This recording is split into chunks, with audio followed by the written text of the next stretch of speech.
time now for today's radio show on Media Excite Television 101.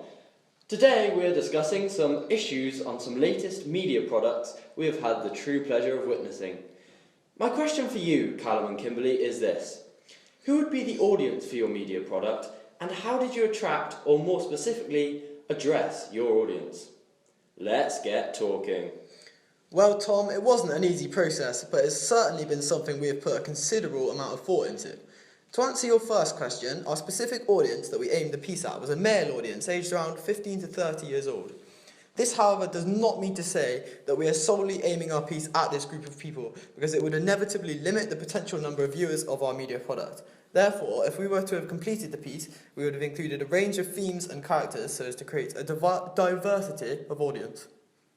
To discover what our target audience would enjoy from a thriller, we produced a questionnaire and sent it to individuals across a range of ages and to both females and males. After collecting the results, we paid extra attention to those completed by males in our target age range. Now we had a more specific target audience, we interviewed someone who fit that category in order to build up the profile of our audience and learn how we could attract them to our film. First-hand communication with someone who our film would be aimed at was very helpful, as it allowed us to adapt some of our ideas in order to address the audience. Wow, Kimberley. If that's the case, why don't you tell me how you know you actually attracted the audience that you intended? Well, I'll answer that one actually, Tom. We started by splitting our audience into age, gender and socio-economic status. We think that social status we have aimed our media product is B and C1, middle class and lower middle class. We then had to think about how we would attract this social group. We began by setting the piece in a neighbourhood which we would be comfortable and familiar with, an area in which they could imagine themselves living in, even if this was subconsciously. We chose a property that is slightly aspirational and an actress with an accent that was deliberately middle class to assist the audience in relating to her. That really is great, Callum. I'm just wondering something, though. You said your target audience was male. How did you attract them to this film? Firstly, by the characters and casting. Our questionnaire showed us that the majority of people would prefer a female main character, so we created a strong female main character, played by Meg Hope. As typical of this genre, we chose a young, attractive actress for this female part, as it would be one of the attractions to the film for men of this age group. We also chose clothing that we thought would perpetuate the attractive and vulnerable appearance. However, in order to not alienate potential female viewers, we presented her as a strong-willed, confident female character, and also ensured the actress we chose, whilst being pretty, also had a girl-next-door look about her.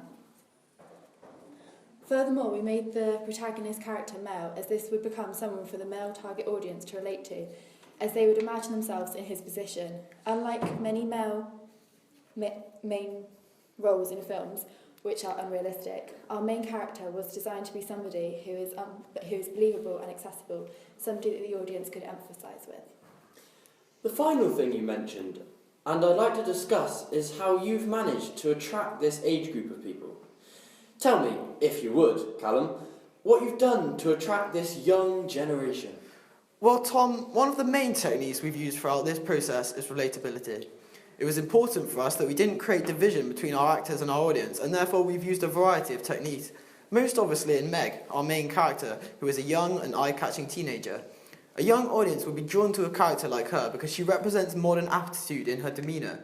She's actually a model in real life, and therefore a typical person would be attracted to her because she's a reflection of real popular culture in the media industry. As well as this, we have created a modernised piece. We feature recent technologies such as iPhone and popular makeup brands such as MAC, because these are so widely known and appreciated by the younger generation.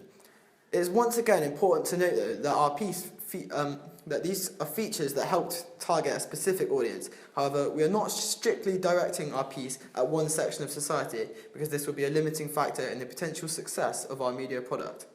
Well, thank you very much, Callum and Kimberley, and that just rounds up everything I had to discuss with you today. All the best with your upcoming film. You have been listening to Media Excite 101.